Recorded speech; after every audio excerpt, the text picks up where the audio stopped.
الحمد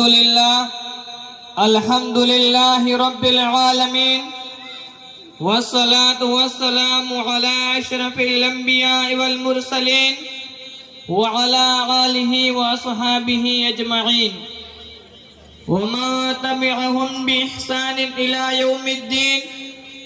أما بعد، فأعوذ بالله من الشيطان الرجيم. بسم الله الرحمن الرحيم. ليس البر أن تولوا وجوهكم قبل المشرق والمغرب ولكن البر من آمن بالله واليوم الآخر والملائكة والكتاب والنبيين. صدق اللہ العظیم. عجب رسم ہے چاراہ گروہ کی محفل میں، عجب رسم ہے چاراہ گروہ کی محفل میں، لگا کے زخم نمک سے مساج کرتے ہیں. غریب شہر ترستا ہے ایک نوالے کو، غریب شہر ترستا ہے ایک نوالے کو، اور امیر شہر کے کتے بھی راج کرتے ہیں.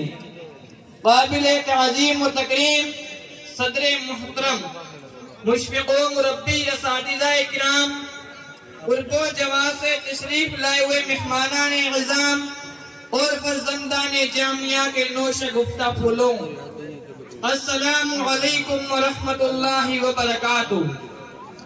آج اس تقریر و خطابت کی پررونق محفل میں آپ سامعین ذی وقار کی خدمت میں جس موضوع کو لے کر حاضر ہوا ہوں وہ یہ ہے کہ بھوک تہذیب کے آداب بھلا دیتی ہے.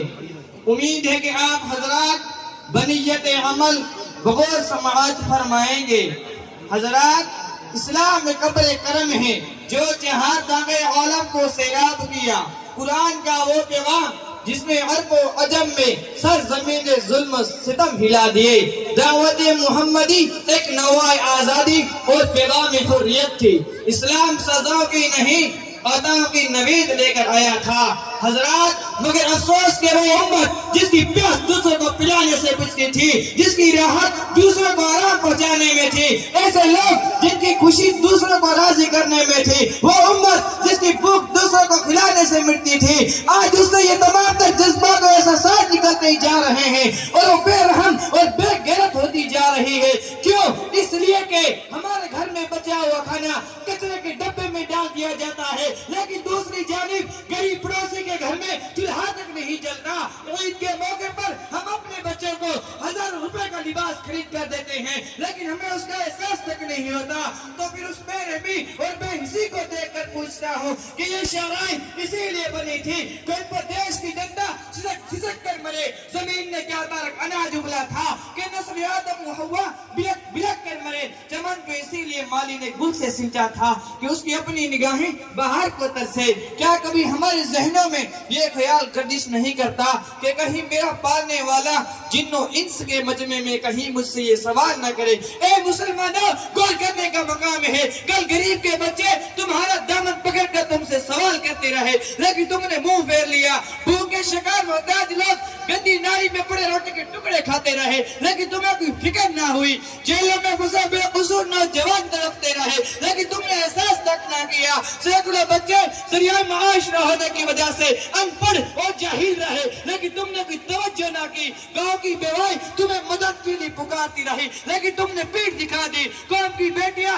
تختہ مشق بنتی رہی، لیکن پھر بھی تمہارے ضمیر نہ جاگے. زلزلے اور حوادثات کے شکار محتاج لوگ بھوک پیاس سے تڑپتے رہے، لیکن تمہاری غیرت نہ جاگے. لاکھوں لوگ اسپتال میں سسک کر جان دیتے رہے، لیکن تمہیں کوئی غم نہ ہوا.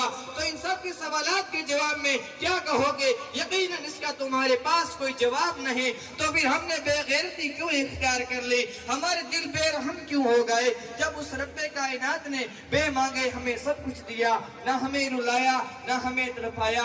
تو پھر ہم کیسے اس کی مخلوق کو بے یار و مددگار چھوڑ سکتے ہیں؟ لیکن کیا کریں، حقیقت تو یہ ہے، خوددار میرے شہر کا فاقوں سے مر گیا، خوددار میرے شہر کا فاقوں سے مر گیا. راشن جو آ رہا تھا وہ افسر کے گھر گیا. چڑھتی رہی مزار پہ چادریں تو بے شمار، بہار جو ایک فقیر تھا وہ سردی سے مر گیا. روٹی امیر شہر کے کتوں نے چھین لی، فاقہ غریب شہر کے بچوں میں بٹ گیا۔ چہرہ بتا رہا تھا کہ مارا ہے بھوک نے، مگر حاکم نے کہہ دیا کہ کچھ کھا کر مر گیا۔ وآخر دعوانا الحمدللہ رب العالمین۔